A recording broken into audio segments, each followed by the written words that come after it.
Welcome to the lecture of Foundation Engineering. In the last lecture, we have studied about the foundation, type of the foundation. There are mainly two types of foundation, shallow foundation and deep foundation, and we have seen different types of shallow foundation, as well as we have also seen a different type of deep foundations. And now we are going to study about, we have also seen about the bearing capacity of the soil and how to find out the bearing capacity of the soil. In today's lecture, we are going to study about the method of improving the bearing capacity of the soil. How we can improve the bearing capacity of the soil, right? So let's start with this. Sometimes the safe bearing pressure of a soil is so low that the dimension of the footing work out to a very large and uneconomical. So in such circumstances, it becomes essential to improve the safe bearing pressure or a safe bearing capacity, which can be done by the following methods, right? First method is increasing the depth of the foundation, right? How we can increase the depth of the foundation? So ramming the moist soil or a rubble compaction into a soil. Second thing is a compaction of a soil, right? We can also compact the soil portion.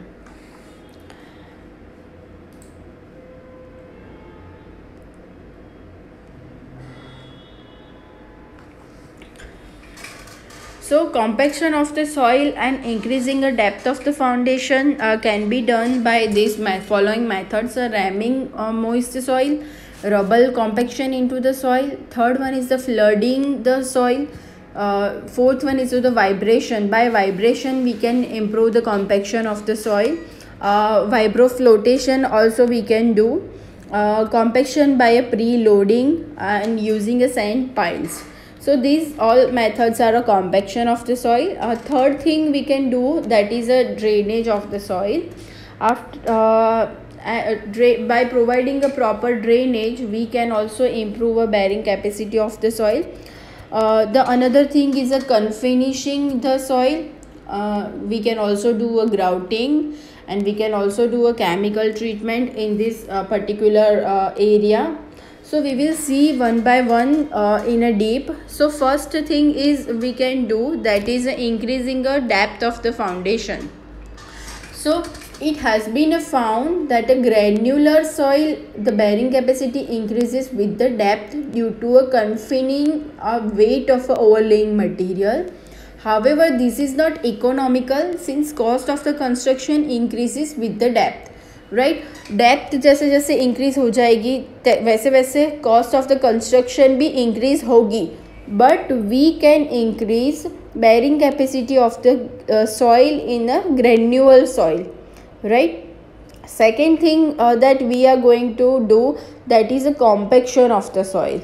So what is compaction of the soil? So it has found the compaction of the natural soil deposit or a man-made fills results in an improvement of a bearing capacity and reduction in a resulting settlement. Compaction of the soil can be achieved by so many methods, right? First of all, what is compaction? Compaction is a ramming, is a rubble compaction into a soil, flooding the soil by providing a vibration. We can also compact our soil by providing a vibro flotation. We can also compact our soil. We can also compact by preloading and using a sand piles, right? In a ramming we are doing a rammering by a rammer on the soil. In a rubber compaction we use a different type of equipment in a compaction of the soil. In a flooding the soil, we provide some type of flooding of water over a soil. In a vibration we use a different type of vibrators like a needle vibrator, pneumatic vibrator. By using this kind of equipment we increase the bearing capacity of the soil. By using a vibro flotation method we achieve a very good bearing capacity. Right. Compaction by pre loading, मतलब जो जगह पे हमें compaction करना है, right, वो जगह पे हम लोग वो जगह को यूज़ करने से पहले उसके ऊपर प्री लोडिंग मतलब कि लोड्स अप्लाई करेंगे, जिसकी वजह से कॉम्पैक्ट हो जाएगी सॉइल। कॉम्पैक्ट होने की वजह से क्या होगा, उसके अंदर से वॉइड्स रिमूव हो जाएंगे, और सॉइल में से जब वॉइड्स रिमूव हो जाते हैं तो ऑटोमेटिकली उसकी स्ट्रेंथ बढ़ती है। ठीक है, बाय यूजिंग सैंड पाइल्स, हम लोग सैंड पाइल्स भी प्रोवाइड कर सकते हैं before laying a foundation on a particular soil, right. So these all are method of compaction of the soil. Third thing we can do by drainage of the soil, right. So it is a well known fact that the presence of the water decreases the bearing power of the soil, especially when it is saturated, right. So this is because of a low shearing strength of a soil in a presence of a excess water. Drainage results in a decrease in a voids ratio, right. Drainage अगर हम लोग provide करेंगे तो void ratio decrease हो जाएंगे, और ultimately जैसे मैंने आपको बताया कि अगर आपके पर्टिकुलर एरिया के अंदर वॉइड्स नहीं है, मतलब कि सॉइल के अंदर वॉइड्स नहीं है, तो क्या होगा, ऑटोमेटिकली आपकी बैरिंग कैपेसिटी इम्प्रूव हो जाएगी, right. So drainage of the soil provide करना बहुत बेनिफिशियल है. आप ये फिगर में भी देख सकते हो, रबल कॉम्पैक्शन का आपको दिखाया है. ठीक है. थर्ड मेथड है confining the soil. So sometimes a safe bearing pressure of the soil is low due to a lateral movement of the loose granular soil. So such a tendency of a lateral movement can be checked by confining the soil, but outside the perimeter of the foundation area by driving a sheet piles, thus forming a enclosure and confining the soil. So हम लोग क्या कर सकते हैं कि outside periphery पे हम लोग क्या प्रोवाइड कर सकते हैं, शीट पाइल्स ड्रीव कर सकते हैं, जिसकी वजह से क्या होगा, सॉइल कन्फाइन हो जाएगी, और उसकी वजह से क्या होगा, आपकी बेरिंग कैपेसिटी बढ़ेगी. ठीक है. हम लोग ग्राउटिंग भी कर सकते हैं. सो ग्राउटिंग में बेसिकली क्या होता है कि loose gravels and fissures rocky strata use होते हैं ग्राउटिंग करने के लिए, और bore holes in a sufficient number are driven into the ground and cement grout is force through a under pressure. सबसे पहले क्या करते हैं कि मैंने जैसे बोला, बोर होल्स डिफरेंट टाइप के अंदर ड्रिवन करते हैं ग्राउंड के अंदर, और उसके अंदर सीमेंट ग्राउटिंग करते हैं. The cracks, voids and features of the strata are thus filled with the grout and resulting in increase in a bearing value. ठीक है. ये सारी चीज़ें हम लोग उसके अंदर डालेंगे, क्रैक्स के अंदर. ठीक है, वॉइड्स है, फीचर्स है, उसके अंदर ग्राउटिंग करेंगे तो ऑटोमेटिकली क्या होगा, आपकी बेरिंग वैल्यू इंक्रीज हो जाएगी. लास्ट है जो हम लोग कर सकते हैं वो है chemical treatment. So in this method certain chemicals are grouted in a place of a cement grout. जो हम लोग सीमेंट ग्राउटिंग करने वाले थे उसकी जगह पे हम लोग क्या करेंगे, केमिकल्स यूज़ करेंगे. जो केमिकल्स ग्राउटिंग के अंदर यूज़ होंगे, and the chemical should be a such that it can solidify the grain early strength, right. अब नेक्स्ट टॉपिक है सेटलमेंट ऑफ द फाउंडेशन. ठीक है. So the vertical downward movement of the base of a structure is called a settlement, and its effect upon the structure depends on its magnitude and its informality, the length of a time over which it take place, and the nature of the structure itself. सो ये चारों चीज़ों पे ये depend करता है settlement. ठीक है. Foundation settlements may be caused by a some और a combination of this following reasons. तो वो रीजंस है जो हम लोग एक एक करके देखेंगे.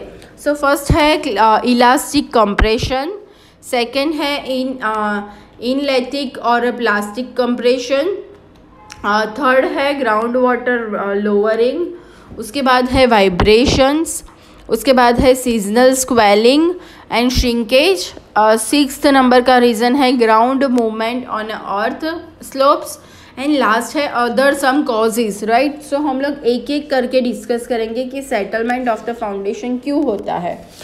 सो सबसे पहले है elastic compression. So elastic compression of a foundation and underlying soil होता है, ठीक है। उसकी वजह से क्या होता है, सेटलमेंट ऑफ द फाउंडेशन हो जाता है।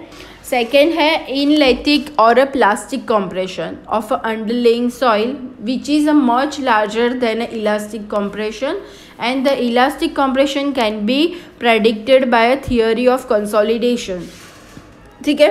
आप लोग आगे जो सब्जेक्ट आता था आपका सॉइल का, उसके अंदर आप कंसोलिडेशन पढ़ के आए हो, ठीक है। सो कंसोलिडेशन के थ्रू हम लोग ये इनइलास्टिक और प्लास्टिक कंप्रेशन है उसको मेज़र कर सकते हैं। तो ये जो प्लास्टिक कंप्रेशन होता है उसकी वजह से क्या होता है कि वहाँ पे गैप्स क्रिएट हो जाती है और सेटलमेंट ऑफ द फाउंडेशन वहाँ पे अकर होता है, ठीक है। थर्ड है ground water lowering, repeated a lowering and a raising of the water level in a loose granular soil and tends to compact the soil and cause a settlement of the ground surface. Obviously ground के अंदर जो सब soil के अंदर अगर water level है और वो जो ग्राउंड वाटर है उसका लेवल डाउन होता जाता है धीरे धीरे, और ये जो धीरे धीरे ग्राउंड वाटर लोअर होता है उसकी वजह से क्या होता है, लूज ग्रैन्युलर सॉइल जो होती है वो कॉम्पैक्ट होना स्टार्ट हो जाती है, और कॉम्पैक्ट होने लगती है तो उसकी वजह से क्या होता है, settlement of the ground surface हो जाता है। फोर्थ रीज़न है vibrations. So vibration due to a pile driving, blasting and oscillating machineries may cause the settlement in a deposits of the granular soil, right. So vibration की वजह से क्या, अगर हम लोग ओवर वाइब्रेटिंग कर देते हैं ये वॉइड्स और वो सब रिमूव करने के लिए, तो क्या होता है उसकी वजह से सेटलमेंट होना स्टार्ट हो जाता है ग्रैन्युलर सॉइल के अंदर। उसके बाद नेक्स्ट है seasonal swelling and shrinkage of the expensive days, right. कभी कभी सीजनल स्वेलिंग हो जाता है, जैसे आपको पता होगा कि विंटर के अंदर श्रिंकेज होता है और समर के अंदर एक्सपेंशन हो जाता है, तो उसकी वजह से स्वेलिंग एंड श्रिंकेज होता है, तो उसकी वजह से सेटलमेंट ऑफ द सॉइल हो जाता है, जिसकी वजह से फाउंडेशन भी सेटल हो जाता है। उसके बाद नेक्स्ट है ground movement on earth slopes like erosion, slow creep, landslides, ठीक है। अर्थ स्लोप के अंदर एरोजन होने लगता है तो उसकी वजह से फाउंडेशन भी सेटल हो जाता है, या फिर लैंडस्लाइड्स आ जाती है जैसे कि अर्थक्वेक होता है या ऐसी कोई कंडीशन होती है जिसकी वजह से सब सॉइल के अंदर जो सब सॉइल का स्ट्रक्चर है उसके अंदर डिफरेंट टाइप के चेंजेस होते हैं, तो जिसकी वजह से क्या होता है, सेटलमेंट ऑफ द फाउंडेशन हो जाता है। अदर कॉजेज़ कौन से हैं, तो जैसे कि एडजेसेंट एक्सकेवेशन होता है, माइनिंग होती है, अंडरग्राउंड एरोजन होता है, ठीक है। अगर आपकी कोई साइट है उसके बाजू में अगर हम लोग एक्सकेवेशन कर रहे हैं तो क्या होता है कि आपका जो पर्टिकुलर फाउंडेशन है उसके ऊपर इफ़ेक्ट होगी। फिर अगर माइनिंग कर रहे हैं कोई एरिया में या फिर अंडरग्राउंड एरोजन होता है तो जिसकी वजह से फाउंडेशन सेटलमेंट्स होते हैं, ठीक है। अब हम लोग नेक्स्ट देखेंगे causes of failure of the foundation and remedial measures. कौन से कॉजेज़ होते हैं फाउंडेशन के फेलियर होने के। तो फर्स्ट है अनइक्वल सेटलमेंट ऑफ अ सब सॉइल, ठीक है।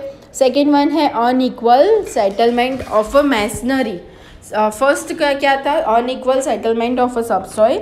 सेकेंड है unequal settlement of a masonry. Third reason है सब सॉइल मॉइस्चर मूवमेंट। सब सॉइल के अंदर अगर मॉइस्चर की मूवमेंट होती है तो भी ये फाउंडेशन फेलियर हो जाता है। उसके बाद नेक्स्ट है lateral pressure on the walls, lateral movements of a subsoil, weathering of a subsoil due to a trees and shrubs, and last है एटमॉस्फेरिक एक्शन, ठीक है। सो ये सारे क्या थे, causes of a failure of foundations. हम लोग उसको एक एक करके डिटेल में देखेंगे।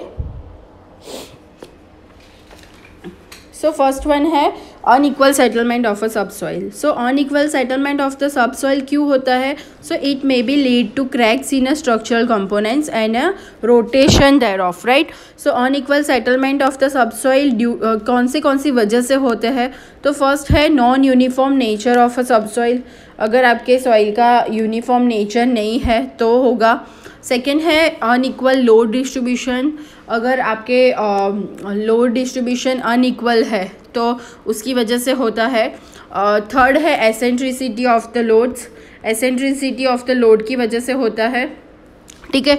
उसके लिए रीमीडियल मेजर्स कौन से हैं, तो foundation should be raised on a rock और अ हार्ड मूरम, राइट। हमें जो फाउंडेशन हम लोग बना रहे हैं वो रॉक एंड हार्ड मूरम पे बनाना चाहिए। सेकेंड है limiting the pressure in a soil, soil के ऊपर जो प्रेशर आ रहा है उसके ऊपर लिमिट्स रखनी चाहिए और avoiding eccentric loading, right. So ये सारे हैं remedial measures against unequal settlement of a सब soil. Second reason, the unequal settlement of masonry. So the mortar used as a binding material in a masonry construction shrinks and gets compressed when loaded excessively before it has a fully set. So this effect may be lead to unequal settlement of masonry and cracks in a superstructure. So उसके लिए remedial measures कौन से हैं, so using a mortar of a proper strength, using a thin mortar joints, restricting a height of a masonry to 1 metre per day, proper curing of a masonry. So ये सारे remedial measures है against the unequal settlement of a masonry. Third reason कौन सा है, so sub soil moisture movement. So this is one of the major causes of a failure of footing on a cohesive soil. जो cohesive soil होती है उसमें ये type का failure होता है। So where the subsoil water level fluctuates, when a water table falls the soil particular loses the cohesion and hence there is a shrinkage of a soil, right. Shrinkage of a soil हो जाता है तो उसकी वजह से क्या होता है, क्रैक्स होने लगते हैं बिल्डिंग के अंदर। So during upward movement of a moisture of the soil swells resulting in a high swelling pressure, so which may induce a cracks in a building. सो उसके लिए रीमेडियल मेजर्स कौन से हैं, सो सबसे पहला है to improve structures like RCC, raft foundation, pile foundation, ये सारे इंपॉर्टेंट स्ट्रक्चर्स ये सारे मटेरियल से बनाने चाहिए। सेकेंड है to take the foundation to such a depth where crack क्रीज एक्सटेंडेड, राइट, हमें वो डेप्थ पे कंस्ट्रक्शन करना चाहिए। थर्ड है to prevent a contact of a such soil which foundation provide a layer of murum below the concrete blocks and fills the sides of a trench with the sands, right. So ये 3 remedial measures थे सब soil moisture movement के लिए। अब next है हमारा lateral movement of a subsoil. So very soft soil is liable to move out squeeze out literally under a vertical load, specially at the location where the ground is sloping, right. So such situation may also arise in a granular soils where a big pit is excavated in a near a vicinity of a foundation. So due to such movement excessive settlement take place and a structure may even a collapse, right. So उसके लिए remedials कौन से है, so construct a retailing wall, drive a sheet piles and lateral pressure on a walls, right. So ये सारे रीमीडियल्स major है इस चीज़ के लिए। अब थर्ड, अब उसके बाद हमारा नेक्स्ट है lateral pressure on the walls. So the thrust of a pitched roof or a arc action wind action on a walls causes the overturning of a wall, right. overturning हो जाता है तो उसकी वजह से क्या होता है, आपका फाउंडेशन फेल हो जाता है। सो ये ना हो उसके लिए हमें क्या करना चाहिए, सो उसके लिए हमें सफिशिएंट वाइड बेस प्रोवाइड करना चाहिए जिसकी वजह से ओवरटर्निंग ना हो। और सेकेंड क्या है remedial measures, design a foundation to prevent a tensile stress and limit the compressive stress, ठीक है। हमें ऐसा फाउंडेशन प्रोवाइड करना चाहिए कि जो टेंसाइल स्ट्रेस को प्रिवेंट करे और कंप्रेसिव स्ट्रेस को भी लिमिट करेगा, ठीक है। उसके बाद था weathering of a subsoil due to a trees and shrubs, right. So sometimes क्या होता है, small trees and shrubs or a hedge is growing a near to the wall के आजू बाजू में ग्रो होना स्टार्ट हो जाता है तो उसके जो रूट्स होते हैं वो फाउंडेशन सॉइल के अंदर एब्जॉर्ब होना स्टार्ट हो जाता है। So due to this ground near the well depresses down resulting a foundation crack, उसकी वजह से क्या होता है, धीरे धीरे नीचे जाना स्टार्ट करेंगे और उसकी वजह से क्या हो जाएगा, क्रैक्स होना स्टार्ट हो जाएगा। आप ये फिगर में भी देख सकते हो। सो उसके लिए रेमेडियल मेजर क्या है, सो ट्रीज एंड श्रब्स है वो वॉल के आजू बाजू से थोड़ा दूर उसको उगाना चाहिए, ठीक है, उसको वॉल के नज़दीक नहीं उगाना है हमें। उसके बाद नेक्स्ट है atmospheric action. So the atmospheric agents like a sun, wind, rains adversely affect the behaviour of the foundation. So